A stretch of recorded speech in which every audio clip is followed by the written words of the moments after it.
سائے میں زندگی گزار رہے ہیں۔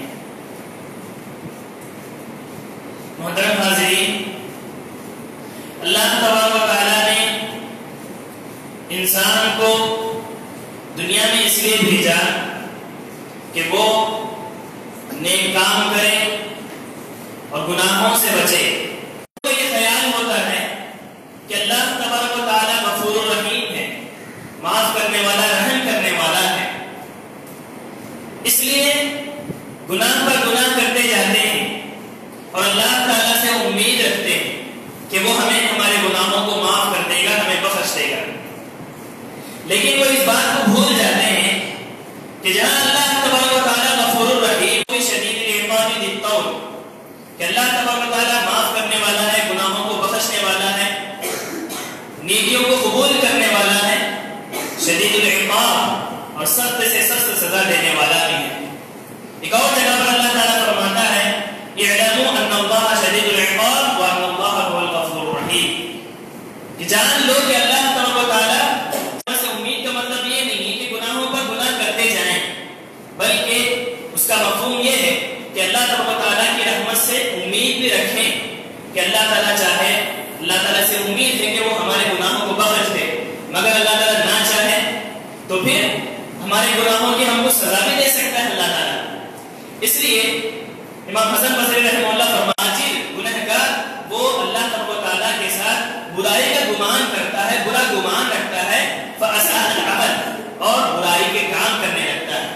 تو گویا مومن بندے کی صفت بیان کی گئی ہے کہ وہ اللہ سے، اللہ کی رحمت سے امید بھی رکھتا ہے تو نیکیاں زیادہ کرتا ہے، اور پھر یہ فاجر بندہ اللہ تبارک و تعالیٰ کی رحمت سے امید بھی نہیں رکھتا اور دوسرا سے اللہ تبارک و تعالیٰ ان کو بخش بھی دے سکتا ہے۔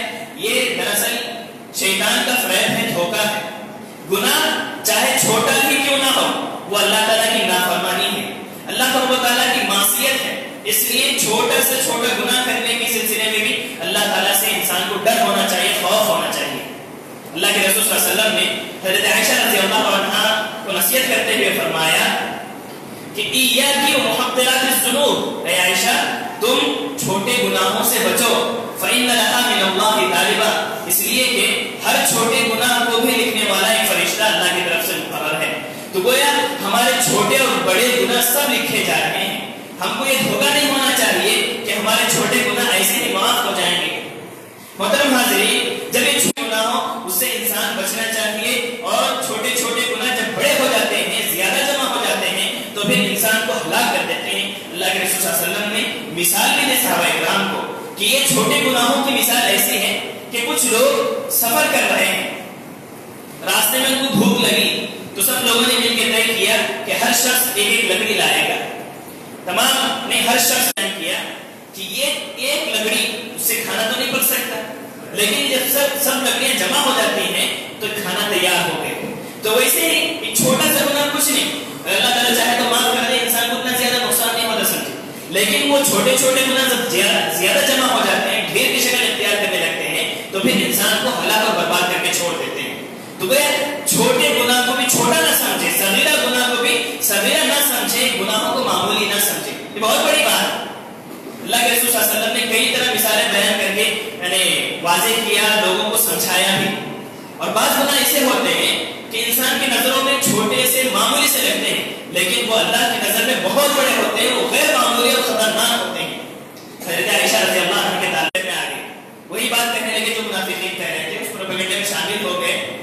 تو اللہ تبارک و تعالیٰ اس کی نکیر کرتے ہوئے، اس کو جو ہے برا بتلاتے ہوئے کہ کتنا بڑا گناہ ہے یہ بتلاتے ہوئے اللہ تبارک و تعالیٰ نے فرمایا کہ استلقونه بألسنتكم وتقولون بأفواهكم ما ليس لكم به علم وتحسبونه هينا وهو عند الله عظيم، کہ جو منافقین پروپیگنڈا کر رہے ہیں، کیا ہے گناہ نہیں کیا، لیکن اس کا پروپیگنڈا جو منافقین نے کیا اس کو صحیح سمجھتے ہو، اور تم اپنی نظروں میں یہ سمجھتے ہو کہ یہ چھوٹا سا گناہ ہے، لیکن اللہ تعالیٰ کی نظر میں بہت بڑا گناہ ہے، وہو عند اللہ عظیم، اللہ کی نظر میں بہت بڑا گناہ ہے۔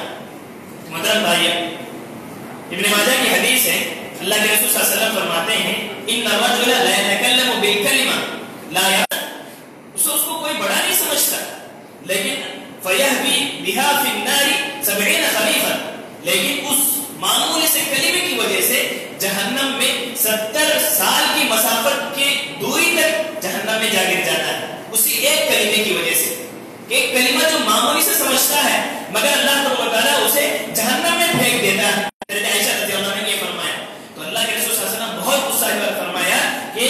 تم نے ایسا کلمہ کہہ دیا ہے لو مزجت بماء البحر لمزجت. اللہ کے رسول نے فرمایا کہ عائشہ قلت کلمۃ، تم نے ایسا کلمہ کہہ دیا ہے کہ اگر اس کلمے کو سمندر میں ملا دیا جائے تو اس کلمے کی وجہ سے پورا پانی گدرا ہو جائے گا، سمندر کا پورا پانی گدرا ہو جائے گا. ہم سمجھتے ہیں کہ معمولی سی نہ سمجھے، چھوٹا نہ سمجھے. اس لیے اللہ کے رسول صلی اللہ علیہ وسلم نے کئی جگہ پر یہ بھی فرمایا کہ یہ گناہوں کو معمولی نہ سمجھے. ایک روایت میں آتا ہے کہ ایک شخص اللہ کے رسول صلی اللہ علیہ وسلم حضرت عبداللہ بن عباس رضی اللہ عنہ فرماتے ہیں کہ ایک مرتبہ قبرستان پر سے گزر ہوا تو دو اشخاص پر، دو قبروں پر سے گزر ہوا تو اللہ کے رسول نے صحابہ کرام سے پوچھا کہ ان دونوں کا عذاب ہو رہا ہے. چغلی کھایا کرتا تھا، ایک دوسرے کی غیبت کیا کرتا تھا اور دوسرا شخص پیشاب کے خطروں سے بچتا نہیں تھا.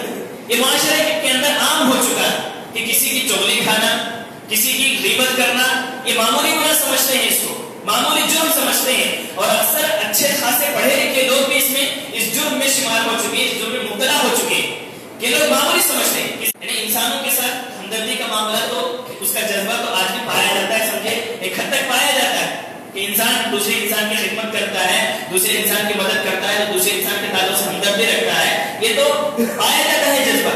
لیکن جانوروں کے تعلق سے بہت کم لوگوں کی سوچ یہ ہوتی ہے کہ جانوروں کے ساتھ بھی حسن سلوک کرنا چاہیے، جبکہ جانوروں کے ساتھ ایک عورت، گنہگار عورت، زانیہ خطاکار عورت، اسے کتے کو پانی پلایا تو اللہ تعالیٰ کو یہ کی اتنی پسند آئی کہ اللہ تعالیٰ اس کو جنت میں داخل کر دیا، جنت کے مستحق بنا دیا اللہ تعالیٰ. لیکن اسی مقام پر یہ عورت ایک بلی کو مار دی اپنے برے سلوک کی وجہ سے تو اللہ کے رسول نے فرمایا کہ اس گناہ کی وجہ سے وہ جہنم کے مستحق ہو گئے. تو محترم بھائیوں، گناہ کو معمولی نہیں سمجھنا چاہیے. قیامت کے دن بہت قریب ہوگا انسان کے. تو اللہ کے رسول نے فرمایا کہ قیامت کے دن ہر انسان اپنے گناہوں کی وجہ سے یا اپنے گناہوں کے برابر پسینے میں ڈوبا رہے گا. کوئی انسان ٹخنوں تک پسینے میں ڈوبا رہے گا، کوئی انسان گھٹنوں تک، کوئی انسان کمر تک. اور اللہ کے رسول صلی اللہ علیہ وسلم نے اپنے منہ کی طرف اشارہ کرتے ہوئے فرمایا کہ بعض لوگوں کو یہاں تک پسینہ آئے گا، پسینے میں ڈوبے ہوئے رہیں گے. پسینے کی لگام گناہ کو معمولی نہ سمجھے. حضرت بلال رضی اللہ عنہ فرماتے ہیں کہ لا تنظر الى صغر المعصیہ، کہ گناہ کو معمولی نہ سمجھو. یہ مت دیکھو کہ گناہ کتنا چھوٹا ہے، لیکن یہ دیکھو وانظر الى عظم ما المعصیہ، تم یہ دیکھو کہ تم کس کے لیے گناہ کر رہے ہو، کس کے ساتھ نافرمانی کا معاملہ کر رہے ہو. چھوٹے سے گناہ بھی پسند نہیں ہے، جب بڑا گناہ تو پسند ہی نہیں ہے، لیکن اسی طریقے سے اللہ کو ناراض کرنے والا چھوٹا گناہ بھی ہوتا ہے، اس کو معمولی نہ سمجھے. اللہ کے رسول نے فرمایا کہ ایک مومن بندہ گناہ کو کیسے سمجھتا ہے، گناہ کو کیسے سمجھتا ہے. کأنہ قائد تحت جبل، ان المؤمن یرا ذنوبہ کأنہ قائد تحت جبل یخاف ان یقع علیہ. کہ مومن بندہ اپنے گناہوں کو یہ سمجھتا ہے کہ وہ کسی پہاڑ کے نیچے بیٹھا ہوا ہے، وہ ڈرتا ہے کہ اب تک وہ پہاڑ اس پر گر جائے گا، چاہے چھوٹے گناہ ہی کیوں نہ ہو. مومن بندے کی سوچ ہوتی ہے کہ میں ایک پہاڑ کے نیچے بیٹھا ہوں، ایک چٹان کے نیچے بیٹھا ہوں اور مجھ پر وہ اب نہ تب گر جائے گی، یہ سمجھتا ہے مومن بندہ. لیکن اس کے مقابلے میں کافر کیا سمجھتا ہے، یرا ذنوب ہے، کافر ہے. معمولی جو سمجھتا ہے انسان اپنے گناہوں کو، جو چھوٹے گناہوں کو بھی چھوٹا سمجھتا ہے. کیسے سمجھتا ہے وہ کہ گناہ یعنی کوئی مکھی اس کے نام پہ بیٹھے ایسا کر دیا تو اڑ گئی وہ مکھی، تو اتنا معمولی سمجھتا ہے گناہوں. لیکن مومن بندے کی کیا صفت بیان کی گئی کہ وہ اپنے گناہوں کو بہت بڑا سمجھتا ہے، گناہوں کو بہت بڑا سوچ کر وہ بچتا ہے انسان. تو محترم بھائیوں، گناہ پریشان ہوتے، اللہ سے توبہ نہیں کرتے. اللہ تعالیٰ جب ان کو جو ہے معافی کا اعلان بھی دیتے تھے اس کے باوجود بھی ڈرتے رہتے. قیامت کے دن جب قائم ہوگا لوگ پریشان ہوں گے، پریشان حال ہوں گے.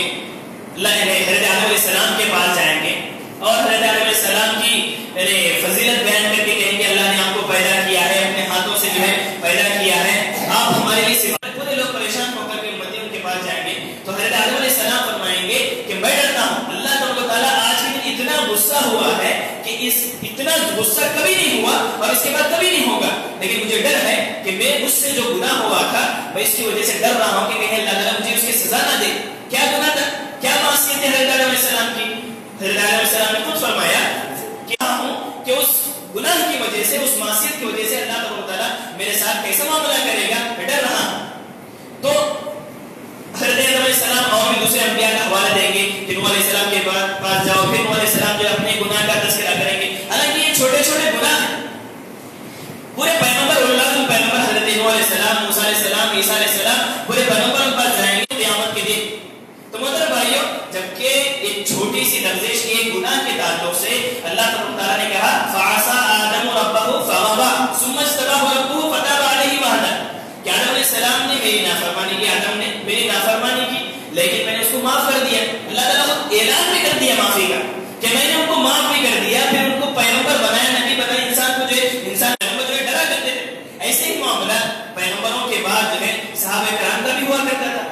صحابہ کرام رضوان اللہ علیہم اجمعین جو پیغمبروں کے بعد ان کا بڑا مقام ہے, بڑا درجہ ہے, وہ لوگ بھی گناہوں کے معاملے نہیں سمجھتے تھے, بہت بڑا سمجھتے تھے اور گناہوں سے بچنے کی کوشش بھی کیا کرتے تھے.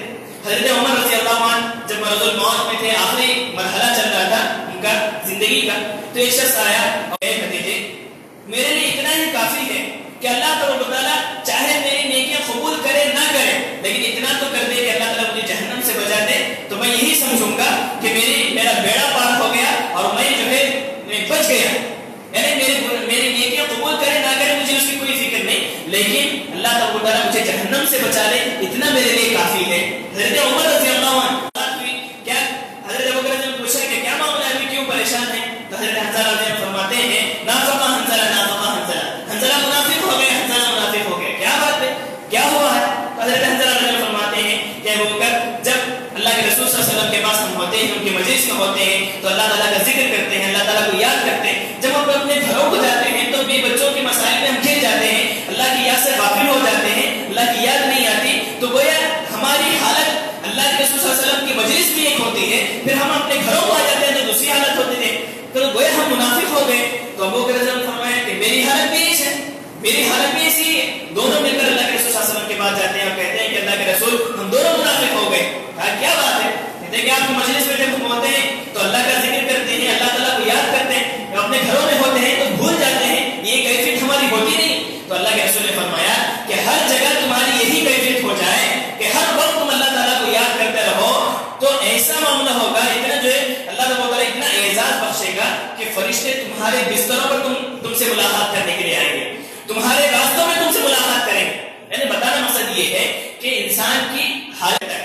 لیکن یہ دیکھیں صحابہ کرام کا واقعہ بیان کر کے بتانا چاہتا ہوں کہ یہ اتنی چھوٹی سی بات, حالانکہ گناہ نہیں ہے وہ, لیکن کیا سمجھتے تھے کہ یہ خود بھی گناہ ہے, کہ اللہ کے رسول کی مجلس میں ہم ہوتے ہیں تو ایسی ایک حالت ہوتی ہے, ہم اپنے گھروں میں ہیں تو دوسری حالت ہوتی ہے. تو گویا اس کو بھی بڑا سمجھتے تھے, بہت بڑا معاملہ سمجھتے تھے, اور اس کو بھی گناہ سمجھتے تھے. اور ہمارا کیا معاملہ ہے, بڑے بڑے گناہ کر کے بھی گناہ نہیں سمجھتے. یہ ہمارا گناہ کیے, کیا خطا کیا اللہ تعالیٰ کی, کیا کیا نافرمانی کی, یہ سوچنا چاہیے. کہیں کسی کی غیبت تو نہیں کی, کہیں اپنے زبان سے کسی کو تکلیف تو نہیں دی, کہیں اپنے ہاتھ سے کسی کو مارا تو نہیں, کسی کو برا بھلا کہا تو نہیں. یہ تمام چیزیں انسان سوتے وقت میں یاد کرے اور دوسرے دن یہ تہیہ کرے کہ آئندہ جو ہے کسی کو میں تکلیف نہیں دوں گا, آئندہ مجھ سے یہ غلطی نہیں ہوگی, میں اس گناہ سے بچ کے. ہم گناہ کر رہے ہیں, اللہ تعالیٰ ہم کو سزا دے گا, لیکن امید بھی ہوتی ہے کہ اللہ تعالیٰ ہمارے گناہوں کو معاف بھی کر سکتا ہے. تو بہرحال یہ دونوں جذبات ہمارے اندر ہونی چاہیے, زیادہ مایوسی بھی نہیں ہونی چاہیے اور زیادہ رحمت کی امید بھی نہیں ہونی چاہیے. دونوں چیزیں, دونوں جذبات ایک ساتھ ہوں تو ایک مومن بندہ صحیح طور پر زندگی گزار سکتا ہے, اور اپنی زندگی کے اندر جو ایسے گناہ بھی آئیں گے ان گناہوں کو بڑا سمجھ کر ایسے گناہوں